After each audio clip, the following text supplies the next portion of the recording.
mazima n'okusingira ddala Munnayuganda okuvaayo ne yeesimbawo abangaziza ogwannagomola era abafuba nnyo nnyo okumunyigiriza n'okusindika obubaka eri abo bonna abaagala okwesimbawo okugezaako batiisatiisa okuteesimba ku Museveni. Mwenna mwalaba emmotoka zange bbiri, Toyota Tundra ne Toyota Land Cruiser nga mpya baziwamba mu Arua paka kati bakyazigaanidde. Ebintu bingi bibawambira mu computers n'amasimu tebabituddizanga. Eky'emmotoka yaffe empya eri bulletproof twagiyingiza mu mateeka ne bagiclearinga mu mateeka, bagitwala ku Interpol ne bagyekebejja ne bagitwala ku Uganda Revenue Authority ne bagyekebejja ne tusasula omusolo gwonna naye omusolo ogwo twali tugusasula nga teri mmanya gange, yali Munnayuganda mulala, kyova olaba ye yayisibwanga omuntu. Naye okuva emmotoka eyo bwe yadda mu mannya ga Kyagulanyi mulabye ng'ebitongole byonna bwe bikozesebwa, Uganda Revenue Authority bwekozesebwa kati bagambye nnina okusasula emitwalo 16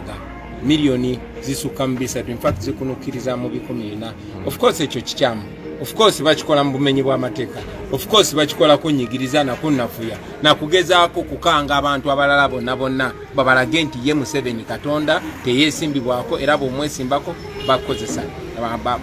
bakolako ebikolobero. Njagala ekyo nno Bannayuganda kitulage ebulazi ebitongole byonna Museveni yabiwamba, si kooti ya Uganda, si poliisi, si magye, si Bank of Uganda, si kitongole kisolooza misolo kya Uganda Revenue Authority, si ZTV, si UCC ne walala wonna. Naye ebyo nze tebintiisa ng'omuntu, nze ndi mugumu kuba manyi siri mumenyi w'amateeka, Museveni ye mumenyi w'amateeka. Manyi nti buli kimu kyenkola nkikola mu butuufu, manyi nti emmotoka Abannayuganda lungi naye bagezaako okunyigiriza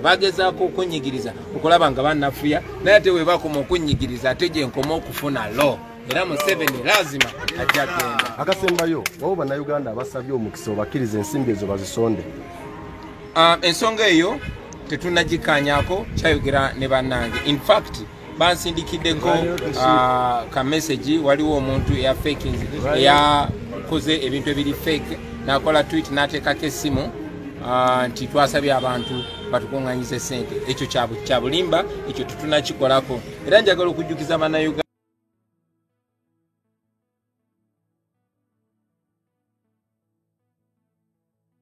mazima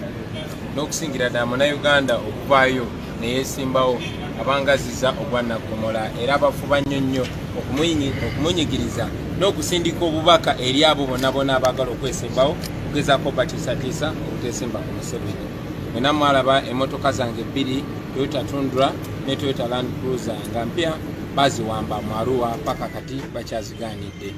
Ebintu bingi bibawambira mu computers n'amasimu tebabituddizanga.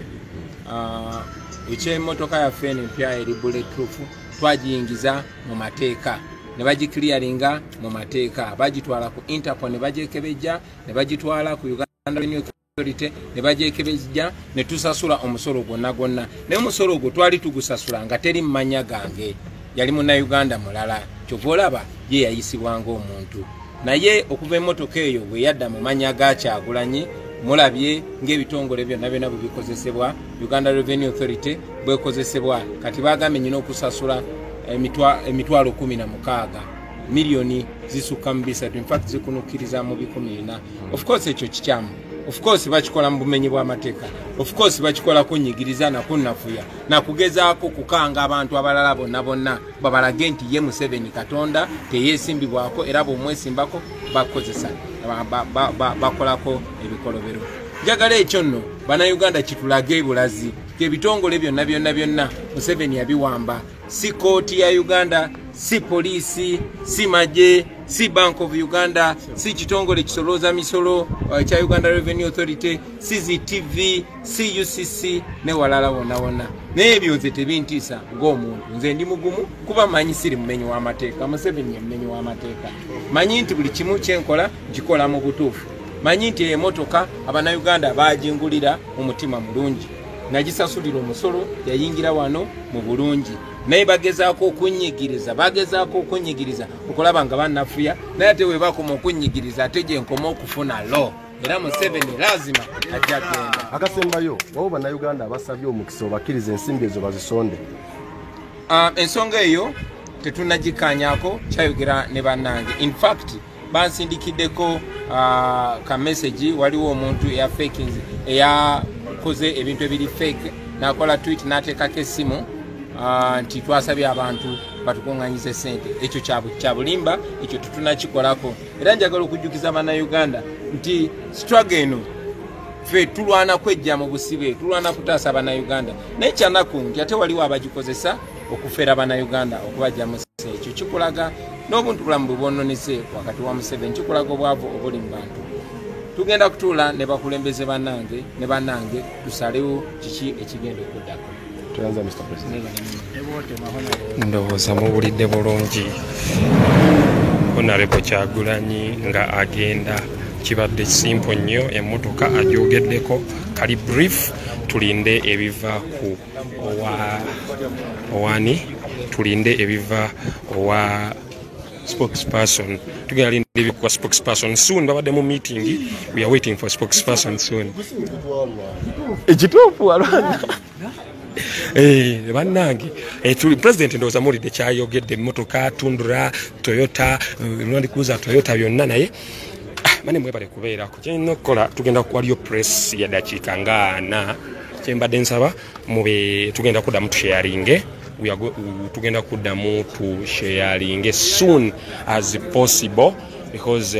kirabika twagala basazeewo if wani owa speaker, who is the speaker, waba wagira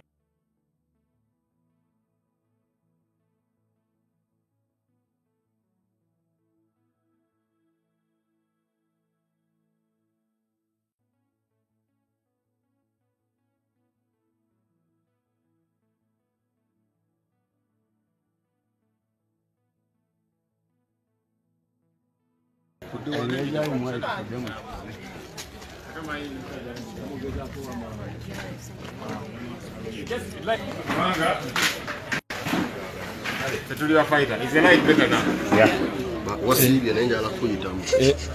ayisala kusiibula sala musiibula namubereze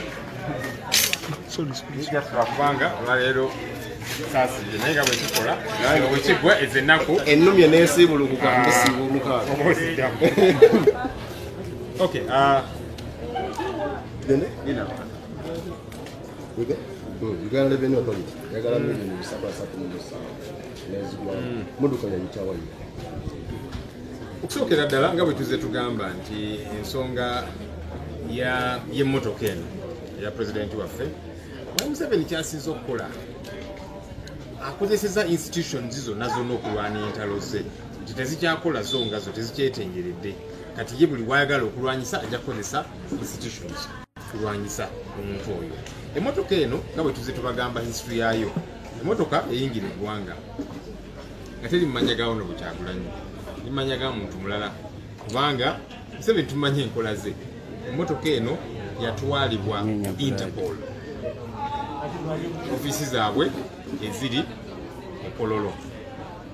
ne bagyekebejja Interpol. Olwava mu Interpol, emmotoka eno neetwalibwa mu Forensics Department eya poliisi eri Naguru,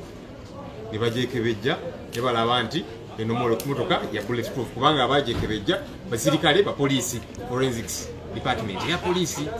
era ne balaba nga emmotoka ya bulletproof, ne bagikiliyaringa neetwalibwa ku URA nayo neekola assessment. Kakati olwamala okusasulibwa buli kimu, number plate eteereddwako, kakati emmotoka eno bwe yakyusibwa amannya nedda mu mannya ga Kyagulanyi entalo ze ng'akozesa institutions zino. Kakati ne twebuuza bwe yagenda mu Interpol, bwe yagenda mu Forensics Department ya poliisi, abasirikale n'apoliisi ne bagikebera naki tebalaba nti bulletproof, kosi balaba nga bulletproof buli kimu kiraga ne bakiliyaringa. Naye kakati kino bakikola okugezaako okunyigiriza Honorable Kyagulanyi nga Mwami Museveni akozesa institutions zino okulwana entalo ze, kubanga ba URA bonna baakola emirimu gyabwe. In fact twafunye obubaka nti abakiliyaringa emmotoka eno mu Interpol, mu Forensics Department ya poliisi oli Naguru ne mu URA babagobye era babataddeko akazita abantu abo. abakiliaringa ate nga bo bali bakola mulimu gwabwe nti oli wa Interpol okoze omulimu gwo, oli wa Forensic Department ya police okoze omulimu gwo, oli wa URA okoze omulimu gwo nga bwe kirina okubeera nga bwe kyali mujja kujjukira bwe twawandiisa ekibiina kyaffe twakikola mu Robert style naye amawulire bwe gavaayo nti Kyagulanyi akirimu abantu ku Electoral Commission ne bagobebwa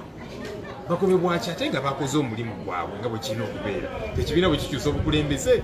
buli kimu kirina kukwasaganyizwa nga bwe kirina okubeera naye babalanga nti kakati lwaki temwatugamba nti Kyagulanyi nakigabwe tutuuze nga tukola emirimu gyaffe nga bwe kirina okubeera so si kipya bino bye bazze bakola yabawo n'ekirala ekyokulabirako naye abantu baffe bazze nga babakwata babasiba nti bambadde military wear oyambadde ka t-shirt kaliko ekifaananyi kya Kyagulanyi oyo military wear oyambadde enkofiira emyufu eriko akafaananyi aka Kyagulanyi oyo military wear byabajasi byabasirikale naye walabye ekiri ekyankwanzi ababaka aba NRM abatalinyangako na mu training y'amagye bambadde full combat eziriko n'amayinji z'amagye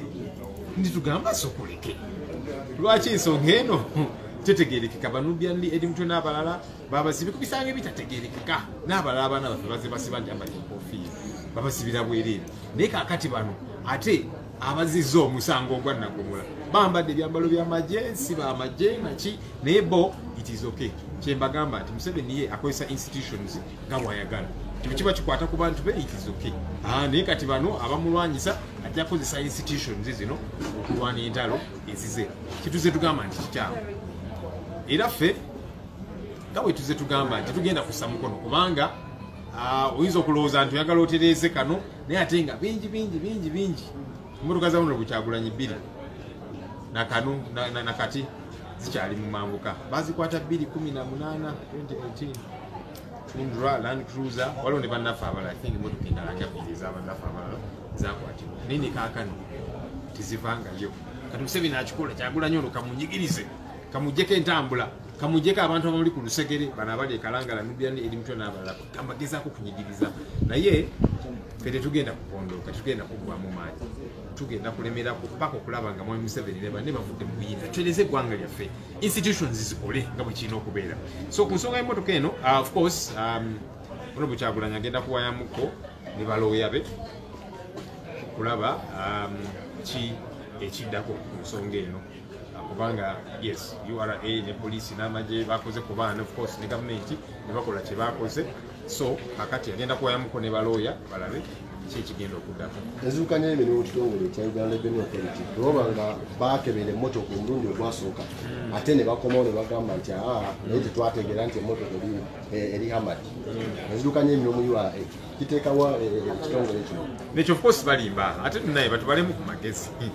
Bannayuganda babalemu ku magezi toyinza gamba nti emmotoka ogitutte ku Interpol ne bagikebera abapoliisi n'abasirikale of course tebalanga eri amadi ne bagikiriaringa ne bagitwala ku Forensic Department eya poliisi nekebererwa ne bagikebera obulungi ne balaba of course eri amadi ne bagikiriaringa nga bwe bakiriaringa endala kubanga emmotoka yawona bwe Kyagulanyi si yesoose okubeera nga eri amadi wano mu Uganda gyeziri bazikiriaringa era bakoze kyekimu era ne bagiweereza ekyagitwaza bayirewe ku Interpol ne Forensic Department kuba si buli mmotoka ejja mu ggwanga tebagitwala ku Interpol bagitwala ku Forensic Department ya poliisi amamotoka gayingira of course URA ne kakwasaganya naye no bagitwalayo kubanga yalina ekyenjawulo nti eri amad bulletproof naye of course nga tebalina buzibu ne bakiriaringa nga bwe kirina okubeera kubanga yali mannya malala naye kati bwe balaba nti amannya ate kaakati gakyuse ya Kyagulanyi nti ono Kyagulanyi ono tulina okumunyigiriza kyekiriwo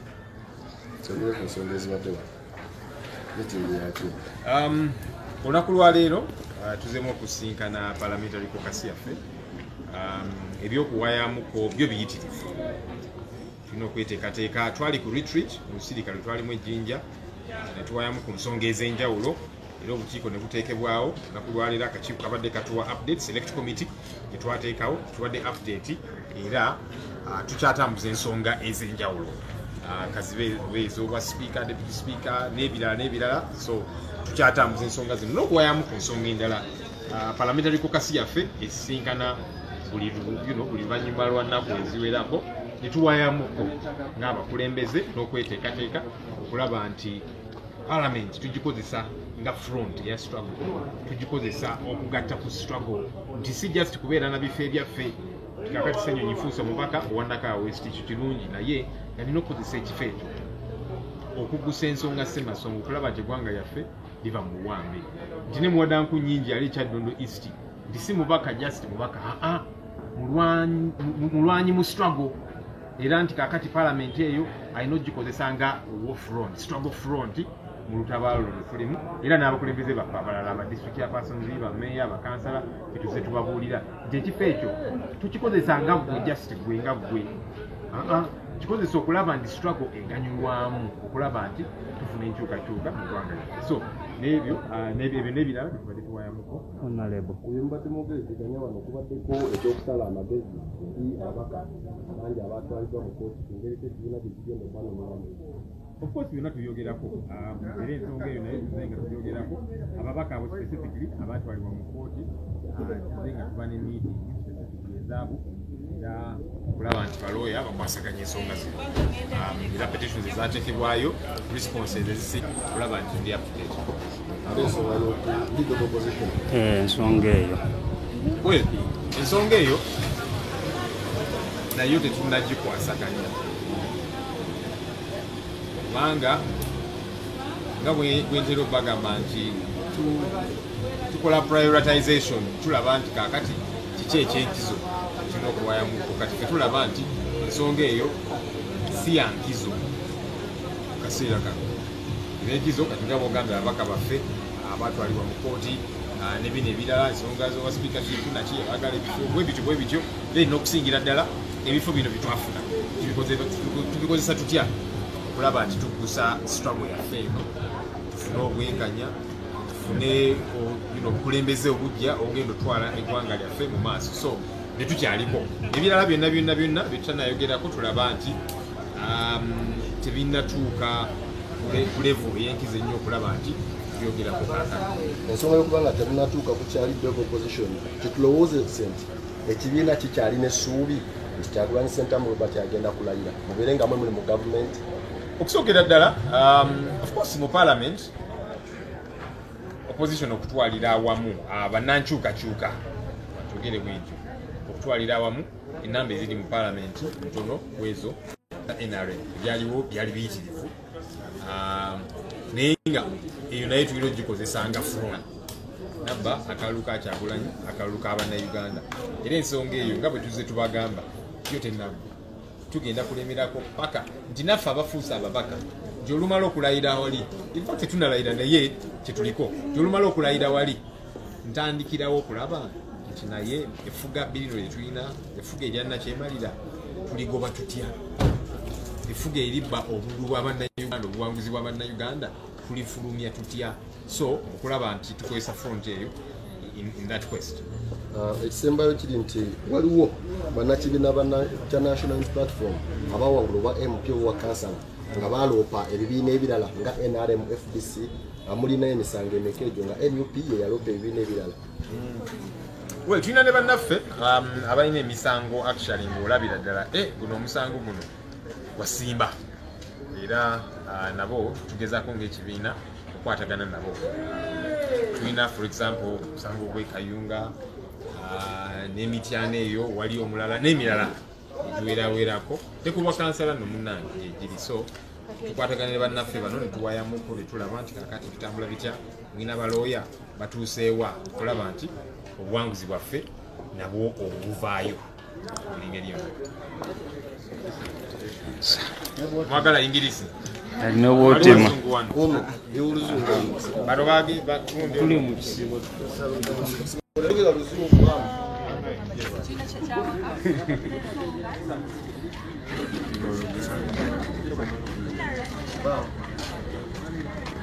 mwadanko jangu tuwe tuli ku live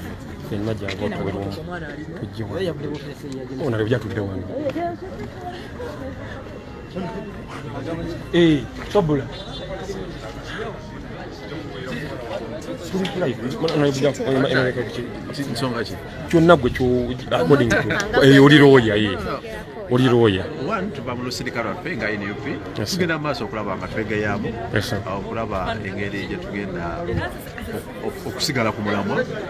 n'okutwala maaso struggle gye tulimu tumanya bannayuganda nti tetunaba kubatiririra era tugenda kusigala nga beni ne gavumenti yeteba kukuta emmotoka kiri kiriya nti yakiriyalingibwa era Mwami Kyagulanyi agirina mu mateeka URA n'ebitongole ebirala biri mu kukozesebwa okudivertinga n'okucreatingawo scene nti emmotoka tekiriyalingibwa bino ebateekawo nti misolo nti biki propaganda wa regime ogezaako okusiga erinnya ebbi NUP naye bannayuganda amaaso gaabwe galaba era badde era nga NUP nera pulezidenti waffe buli kyafuna akyanjula mu lwatu kuba kino kyajjanga kirabo tekisobola kuba nate problem yaddala olwokuba kati kiri mmannya ge naye bwekyo regime operatinga tumanya bannayuganda nti okwasesinga nti oli akwaddeko emisolo tekitegeeza nti kyekyenkomeredde amateeka katukkiriza okuwakanya emisolo okukola apiiru ku assessment yonna nga ya misolo era sekunyaku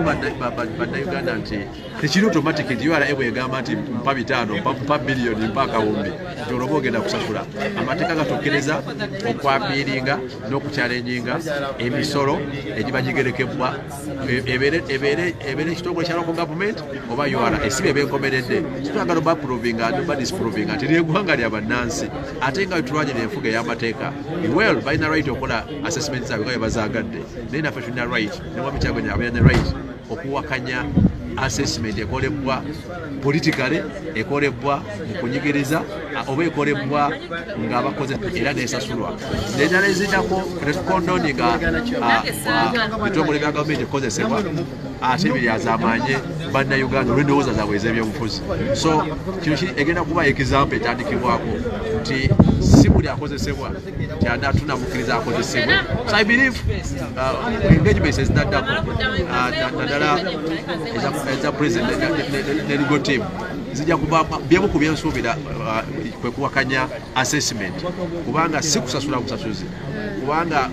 bwe tugamba nti bwekyaba wano nga tugyongeza ejja bajaga demoka era ziyafuna ziri bwe ziti because babikozesa politically this is no longer the law, it is now politics. So bwe kiba nti kiri political bwe tulina kuinsistenga ku rule of law enfuga ey'amateeka tobeeri ubina ogamba kati figa efuuse bweti enemmotoka tekyuse tenaka eyongeddeko neseemuka eyajja nga bakyalisoma yeseemuka era ekola ki era eriwo but that is normal. Ffe tulowooza nti kisobola tujja ku mulamwa it is being diversionary mu kaseera nga tukyabanja political victory baleese kino nga diversion tufokasingeko ku mmotoka n'okwedifendinga n'okukiipinga nga buli kaseera NUP Mwami Kyagulanyi ne people power n'abawagizi bonna tuba mu kwewozaako tuba mu kudifendinga positions zetulina. That is a strategy gye bakozesa but we won't be diverted. Tujja kidifendinga according ku mateeka nati tusigale nga tugenda mu maaso omulamwa ogw'okulwanyira enfuga ey'amateeka n'okulwanyirira obuwanguzi ensalawo y'Abannayuganda democratically. Honorable, gwe toli omu ku ba MP be baloopa mu kooti? No.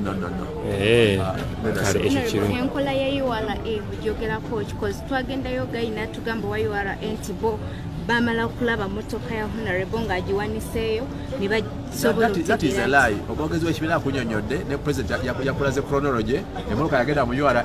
ne bagikirya ligenda ate yandigiwa na number plate tebanagaako number plate yakunnasa oyinza ofuna number plate nga toyise mu URA. There is no challenge for a number plate or processing a number plate is from URA in the process ebayitamu kati baleme kuwuddisa bannayuganda. That's being diversionary. Bannayuganda bakimanyi okufuna emmotoka the last thing kyofuna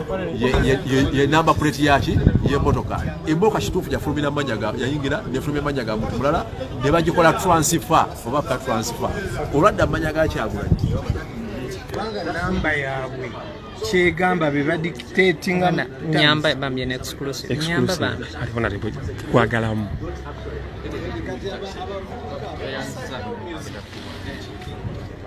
ari exclusive wanaga tujja twogeraho ne bagala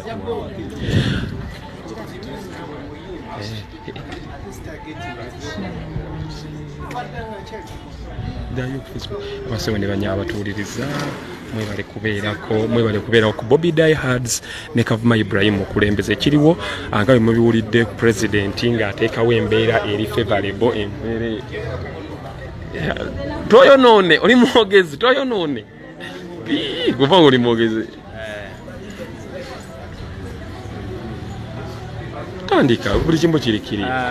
njagala okwebaza bwenna abannaffe abatwala ku live media zaffe ez'enjawulo Bobby Diehard ne Kavuma omukulembeze bale njagala okubebaza abasupporting emikutu gyaffe kuba mirimu bannaffe gye bakola mirimu gya bwannakyewanyo okulaba nga giyimirizawo struggle ngayo muwulidde ebigambo ebyogeddwa ensonga bagyesigamye nnyo ku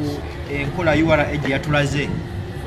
nti yagala milioni 338 okulaba nga Honorable Kyagulanyi Ssentamu bamuddiza emmotoka ye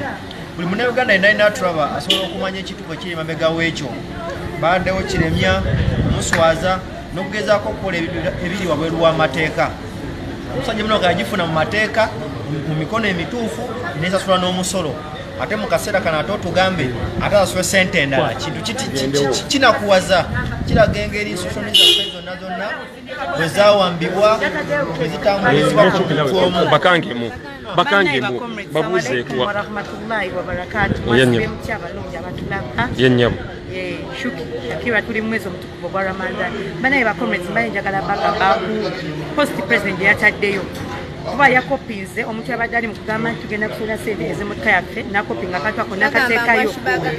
n'agamba president yabadde abagamba nti kikyamu teyabagambye nti muteekeko sente lwakuba teyakataddemu ekisi naye ajja kukateekamu yabadde abagamba eyo ennamba temugisindikako sente Shuki mbadde nsaba ennamba ewagigezezzaako nolaba amannya geerimu sinnabagigezaako naye nze waliwo eyankubiddeko ng'ali bweru ng'aŋŋamba Shuki waliwo ennamba gye bateereddeko kwa president teekeko sente z'emmotoka yaffe obutagitwala Shuki abantu bagambe bulungi ddamu obagambe then tugendere kyembagamba bambi bakomrades mwenna abali mu diaspora abali Uganda abaliwa tebannaba president alina nnamba gye yapostinzeeko yonna nti enamba muteekeko sente ez'emmotoka tannaba ennamba yagikopinze ku muntu yabadde apostinze n'agijjayo ng'ali mu bagamba nti si kituufu eyo diversion si kituufu tweyanzizza era wanaba atusize ekisanga atugambye nti munaye bakomrades neetaaga obuyambi tusonde emmotoka yaffe mukusindikako sente kambe ekyo si kituufu temunamusindika sente nga tebannatugamba kale tweyanza ekyokuteeka omusolo ku mmotoka ya Kyagulanyi yasiizinga okuba munnayuganda omulala yenna Kyagulanyi kyafuuka kintu gavumenti emulabanga ekikolimo so Kyagulanyi nesaati ne bwebeera nga egula emitwalo 2 nga gavumenti yeyina egitunda emakinga sure ye Kyagulanyi alina gigula miliyoni 2 so ekyo si kipya naye nga bwe tuliwo okulabisa NUP naddala president waffe alina kulabisa nti buli system y'eggwanga yafa everything is rotten abantu they just wake up they decide as they decide buli kimu ne bakikola nga bwe baagala so bannayuganda balina okumanya nti tudiringa ne system eri rotten so rotten system gye tulina okukolagana n'abantu okulaba nti tugigoba kaakati emmoloka osaba omusolo bwe gutyo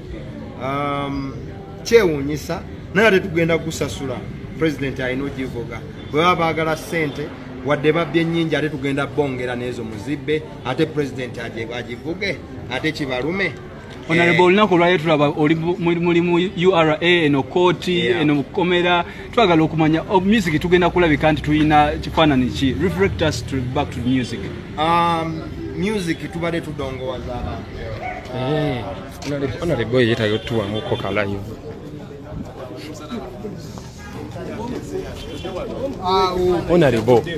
Honorable tukwagalamu twakubuza oli yagambye exclusive ye yekka basaba ne bannyabo mwebale kubeerako banaye mu following page temumala mumanyi temumala maanyi mu following tusobole okubeera nga tukikuba twena maximum tusobole okubeera nga tukikubira ddala nnyo saawa zino nga webogedde ku kyemmotoka omukulembeze ndowooza mwakalabye ka kiripu akennasoose okukwata paka video live gye nabaddeko omukulembeze gye yayogedde kati eno yakubiri ebadde eyogera ku mmotoka kati mulimu spokesperson n'abaka ab'enjawulo nga batunnyonnyola kitegeeza ki nti banaye njagala obbakubiriza obbajjukiza mbagamba bannange basebo ne bannyabo nti emmotoka sente kaposta banayinza mu quoting bulungi president yakopinze akantu akabadde ku Twitter mu linnya lye kumbe si ya account ye n'ateeka ku page ye ng'abantu basindikako sente ng'abantu ng'oli agambye basindikako sente zaaki z'okubeera nga bayamba emmotoka ya president ebeerengesa alowoozezza nti agambye basindikako sente Uganda simanyi mmere gye tulya sometimes oba okusoma ate tukutwalanga ekintu kya layisi I know fenna nange nyine kunsumbuwa biki naye ate waliwo obuntu obwo ebintu ebikwataganya n'ensimbi tuba tulina okwebeereramu tetukola nsobi bano ekinamba kyo bakiri mu mannya gani bano bakyakibaga katto bakiri mu mutabasisirwa oba ekinamba kiri mu mannya ga enanga ana esimanyi namba banangi nice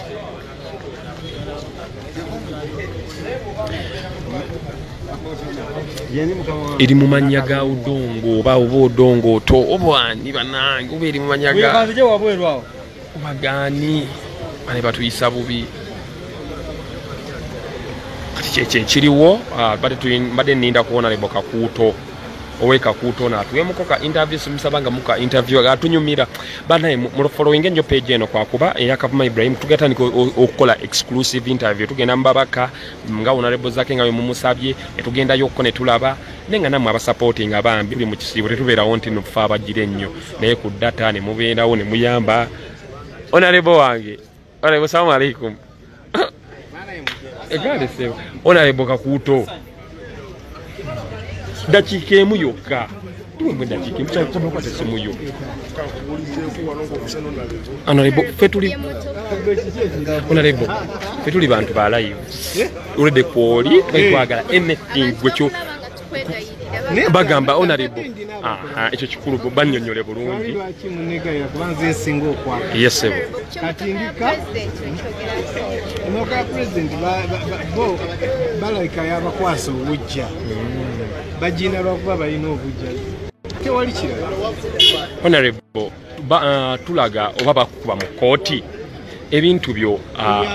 tebakuba mu kooti honorable nti obya kalulu oba oguliridde abayimbi ekyo kyamaanyi nnyo honorable abantu be Kakuuto bo bagambe kyabo bo Kakuuto bo bebazira bantu honorable tusaba tukibulire ku mukyala baby girl ojagala omusibulira abantu oyo ye baby girl kale seko anagi honorable we Kakuuto nyumira banayo moto tugendeko ku honorable Manjet wa Manjet si Manjet anyumira Manjet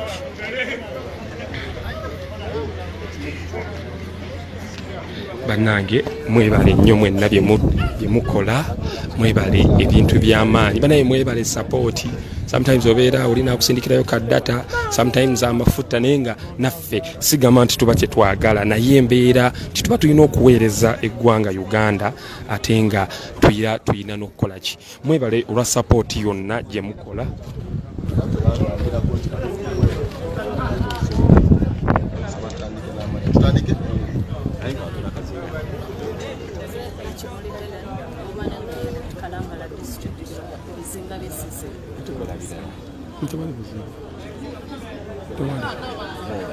mugenda kuyambako mugenda kukwatagana mutyanga ababaka okulaba nti bannammwe abamu abatwalibwa mu kooti obuwanguzi mubununulira wamu fenga national unity platform nga kibiina era bwe kiri twagataga kasente kubayambako tujja kubeera wamu nabo kubanga era ekibiina kyaffe omulamu wekugamba nti tulina okweberera kubeereramu bannaffe era tubasuubiza nti tujja kubeera obuwanguzi era bano baagala okutujjako ensonga zemwateeka mu bantu nga musaba wakalulu nga muzituukiriza bulungi abantu baatuwa obululu nga batwesize nga balaba tubafaanana era nga ddala tugenda kukiikirira ebyo byennyini bye baagala tukole tukiikirire tugenda kugoberera ebyo byennyini bye twayogerako nga tuteeka gavumenti ku nninga okufuba okulaba nga eweereza abantu baayo omanyi bagamba nti bagenda kutulemesa okuweereza naye si bwe kuli gavumenti ya Uganda eteekeddwa okukolera abantu services mu ggwanga lyonna kati bagamba nti awali NUP tebagenda kuteekawo service baba balimba ffe tugenda kulwana bwezingiriro kulaba nga abantu baffe bafuna services okuva mu gavumenti naffe kennyini ate ffe tugenda kufuukula nga tubeera mu bantu tumanye ebizibu byabwe bibaluma ate tuddeyo mu palamenti tutwale eddoboozi lyabwe kubanga tosobola kukiikirira abantu b'otatuukamu oteekwa buteekwa obwandinuupu okusinziira ku valizi aba National Unity Platform okugenda mu bantu okumanya ebizibu byabwe okusomoozebwa kwe balina ebitundu ebyo tulyoke tufune ebizibu abantu ffe kennyini tujja kugenda wansi nze Nakimuli nja kugenda wansi oba ku ground nfuneyo ebizibu oba challenges abantu ze bayitamu nzije mu palamenti nzanje kunanza nawe bakuloopa ate bandopa tewali asobola kuneza kubanga ebisaanyizo byonna mbirina ate nekirala nze omutuufu omanyi omuntu ne bwagenda n'akuloopa ng'abantu tebasalawo ku era tebajja kwagala tebajja kukkiririza kale ndowooza mukiwulidde bulungi genda ku flagarizer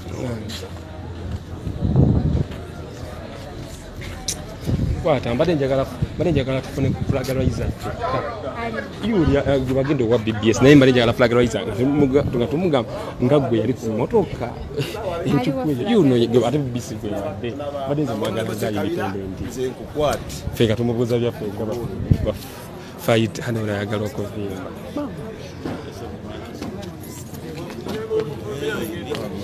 kyekiriwo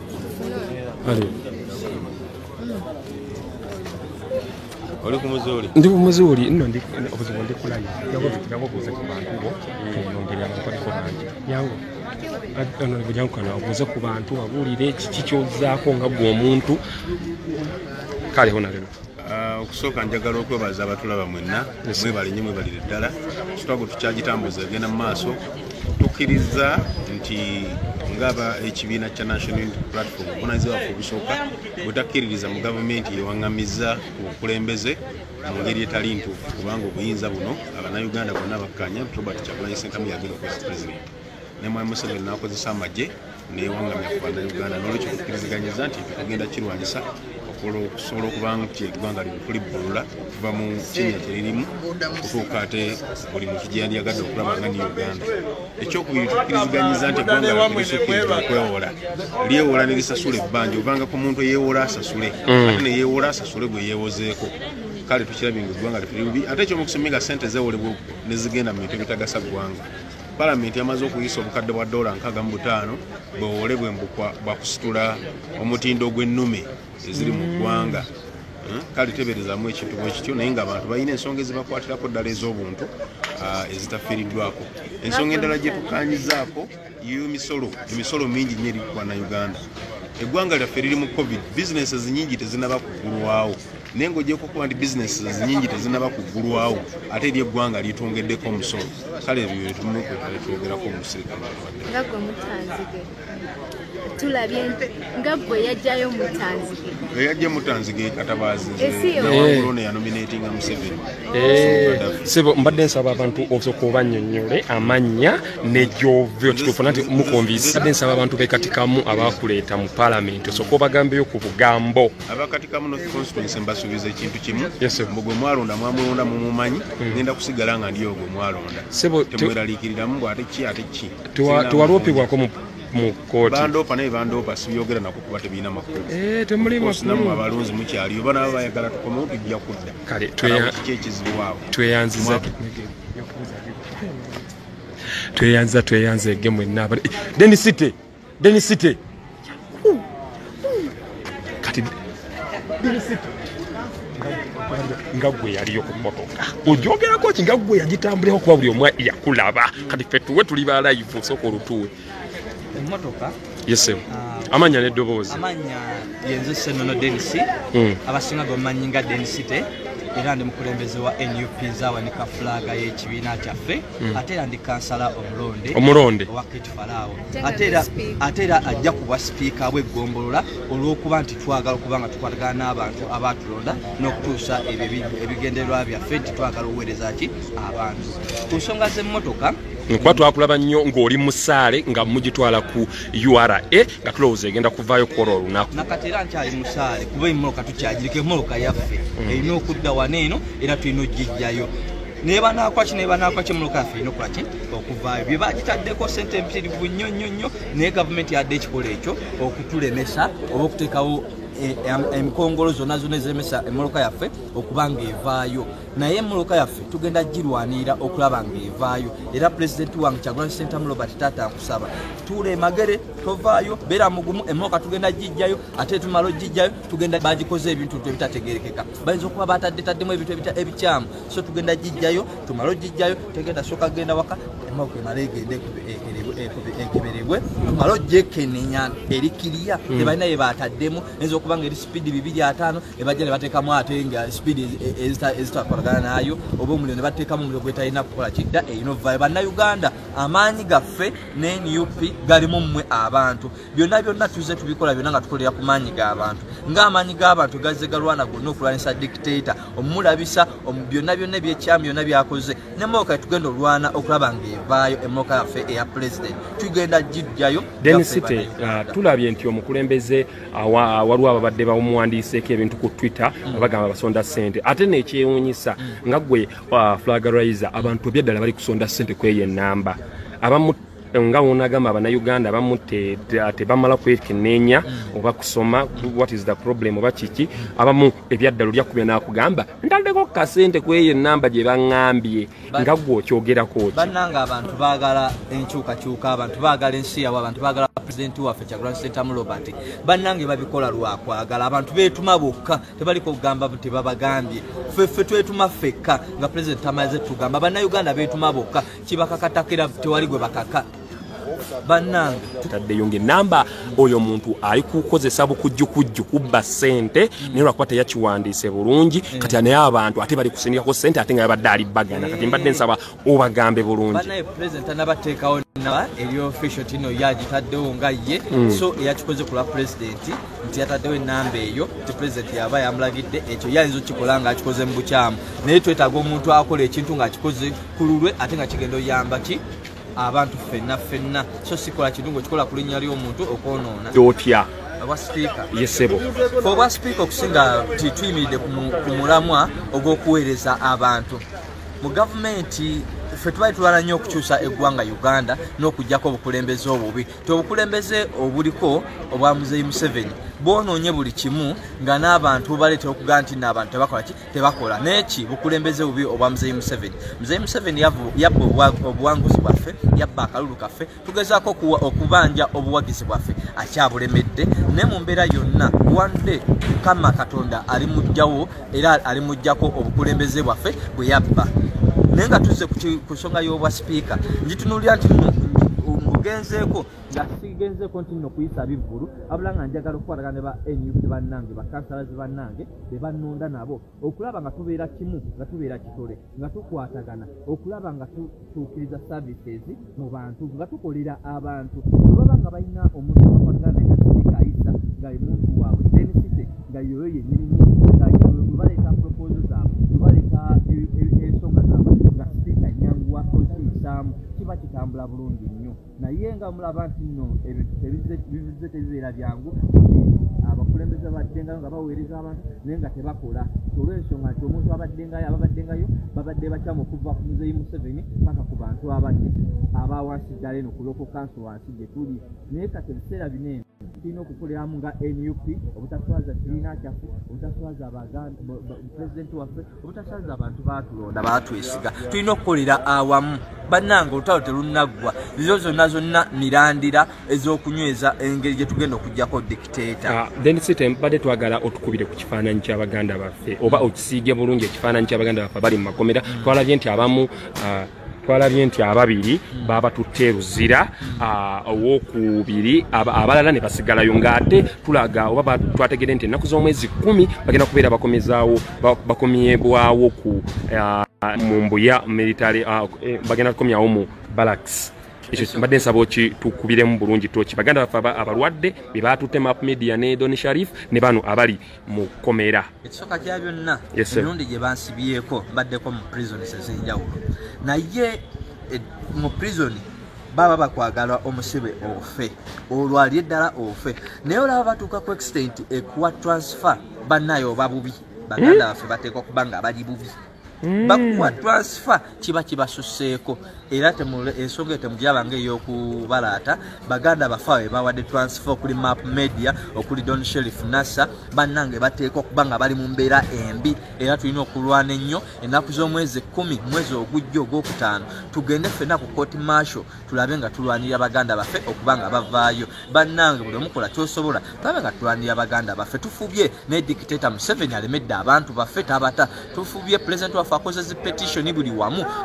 afubye okuba nga alwanirira abaganda baffe tulwaniridde naffe bannayuganda tulwaniridde eddembe ly'abaganda baffe baganda baffe balenga bateebwa baddizibwe eddembe lyabwe bakomewo naye dictator yalemedde abantu baffe so tulina okulemerako tetupowa asobodde okukozesa page yo account yo fuba okulaba ng'opostinga kuba buli ekigenda vairo kyongeramu amaanyi abantu okuba nga bakola ki n'ensi ziri eri international community ziba zongeramu amaanyi okuba nga zikola ki katutwogera ku ekyo mbadde nsaba okole ku kigambo ekya sanction wenga gwe Denisite ate omulwanyifu tusoja okyogerako ki bannange nze sanctions eziteekebwa ku Uganda government bannange nsanyukira ddala bazongerere ddala bayongerere ddala okubanga Uganda tebagisindikamu yadde n'olwataano n'olwaka n'olumu ate n'ekirala abonabona ba officials ababeeyita ba officials mbubo banjawulo babe nga tebakkirizibwa genda mu nsi zonna zonna ezo eza Europe Asia zonna zonna bababanning babe nga tebasobola kugenda n'ebintu byabwe byonna byonna babiteeko envumbo babibe nga basobola bikwatirayo kubanga tebibaddizibwa mu mikono gyabwe babiwa abantu abanaku abateyamba abali abeetaaga abali mbwetaavu buli kimu bakibawambeko bakikwatireyo bakiteeko envumbo era nsanyukira nnyo ensi zisanyukira nnyo ezo ezakoze sanction nebaza nnyo US okuba nga etaddeko envumbo ku nsi yaffe eya Uganda ne dictator Museveni n'abantu be bonna bonna nebaza kale Denisite tusiibule anera okubiriza abantu biki bye baba bakola ebirungi siibule nga mbasiibula mbakubiriza okuba nga musiga tukyali kimu tukyali bumu kuba olutalo lwaffe terunaggwa luno olutalo lutandika butandisi mwemulabanga ebiwedde naye tebinaggwa tukyalina entalo ez'okugusa eggwanga lyaffe oddejja mu mikono gya dictator tulina olwanira ddala kati mwatutadde munda mu system bwe muti naye tulina olwanira wamu temutulekaayo ffe badenisite ba MP baani bonna bemulonze kino kasa tutaddeyo banene tulina okubeera nga tuli bumu nga tulwanira wamu ekinaaba kigaanyi tujja kireetanga mu maaso gammwe era mukirabe nti kino kigaanyi bannange tulwanire wamu nsigala mbagamba nti nze Ssennono Dennis Gansala Keti Farao era speaker ajja ku Bwakabaka division ng'asaba buwagizi bwammwe mu supporting ndabe nga nkubiriza olukiiko lwaffe olwa Bwakabaka division nja kulukubiriza bulungi nnyo nja kuba bumu ne NUP nze ntambulira kunonoza NUP sigenda kwetuma byange sigenda tuusa ambitions zange ne banyabo ndowooza mbiwulidde bulungi oyo Ssennono Denisite anjagala okubakubira ekifaananyi ekirungi amannya mpitibwa Ibrahim Kavuma mukulembeze oba omukulembeze tomboza mukulembeze waki oba waki naye nga nze nange nga onagamba nawe oberayo n'erinnya lyo si mu bubi Nelson Mandela baaliwo naffe weetuli naye nga bannaye munaasonyiwa ndi mu kisiibo ate twagala kukyusa ggwanga Uganda bannaye munaatulaba kubeera nnyo wano nawali biki bamutandisa otuyita tukola kino nakiri banange si mu bubi twagala mpuliraga Museveni okulayira nange Mukama Katonda banya Bannayuganda bagenda obeera mpuliraga ki drone zigenda kuddamu bannange Mukama Katonda singa Museveni bannange ekiro aba yeebase n'okikola mu magezi banango zobikola Mukama tuli mu kisiibo banaye tosabirira nga muntu kibi naye nedda banaye ennaku etulumye nnyo bannange ennaku etulumye nnyo naye nga bannange mwebale byonna bye mukola Omukama Katonda abaddizeewo waliwo abatusupportinga mu data nza bannange waliwo olina ogamba Ibura najja ku page eno na inboxing enamba eriko ya Dubai najja naga Ibura waliwo kino pa ku namba yayo biki kale ne mwogeramu ne bakwencouraginga ne bagamba naye musobola okukyusaamu wano na wali ugenda okulaba nga ate ekintu kivaayo era president bumuwulidde bulungi emmoloka twagitambulirako ne mubiraba buli kimu mukiraba naye nga maze tetugenda suula mukono mwebale nnyo mwenna Abannayuganda abali wano n'abali ebweru w'Uganda bane ubanga oli kuno nga tunaba kufollowinga page eno you will miss out something that is good for the betterment of our Uganda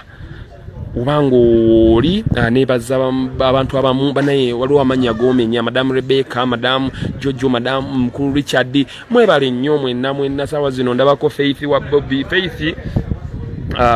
omitani Faith wa Bobby nti oyina embeera gy'oteekawo ey'okunepikira kumba tunepikira tuli mu kisiba tukyali mu struggle banange si mu bubi banange mwebale wotuukanga osharinganga muno nafunanga information pakati saa zino tugenda kuddamu okwebaza abalonzi. Do you know what it means? Bali twagala tuddeyo nga tugenda okwebaza abalonzi ate nga oshagera nga tuli mu mmotoka eri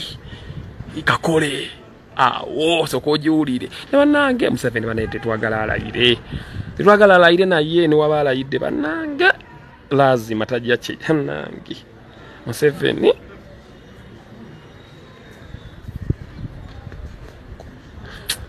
bane tuli mu kisiba naye Museveni omusabira buli kimu si mu bubi bannange tuli mu kisiba naye bannange osaba obanga olina obuzibu kituufu nga bwe osobola nga okusabira oli kisabanga nga naye Mukama Katonda omuntu bwoti mukukwasiza mukoleko ng'eddiini bweyogera bannange ennaku etuluma eno si yaffe sigamba nti bajjajja baffe tebakola baba bataata baffe babaani naye due to the problem of Museveni bannange embeebaza okubeerako bambi mu following ennyo mwandi followings ebyaddala kubanga we tulaga mu maaso wajja kwetaaga okubeera nga notification obanga tonna banateekako notification button giteekeko ayagala someone who wants to WhatsApp me enamba eri ku page kweri ku WhatsApp ezange ezi official 07031932994 ndala ya MTN eri 0781333619 naye eri ku WhatsApp yuka Abu Dhabi mwenna mulimu mukola mwebale kukola Abu Dhabi aba Sweden Europe Japan yes nayo mikwano yange abali Japan mwebale kuteeka mwenna abali mu Uganda South Africa Southern Sudan nabo kwebali mwebale kwebereramu Omukama Katonda abawe singo ebintu sigenda kusagala kusukkawo ko wano nenga kyolina okukola bambi followinga likinga sharinga so that bino ebintu bituuke kwoyo abatulugunya nga naye nga teweerabira nti muganda waffe Map Media ne Don Sharif bali bubi ekyo kikulu kwagala okugendayo naye nga bannayo bwavu bubaluma ebyaddala si mu bubi bali bubi Honorable Segirinya banange MP wange Honorable Segirinya musajja mulungi byakoze byonna Mukama Katonda amusaasira amusuuse banaffe bagenda komawo ng'ennaku z'omwezi 10 mu kooti masho banange obanga oli muna Uganda obanga oli eyo wabweru ng'olina famire bagambe beebereremu banaye kino kiruma ffe kiruma nze naye naawe nkya kiyinza okusima n'okusingira ddala muna Uganda okuvaayo neyeesimbawo abangaziza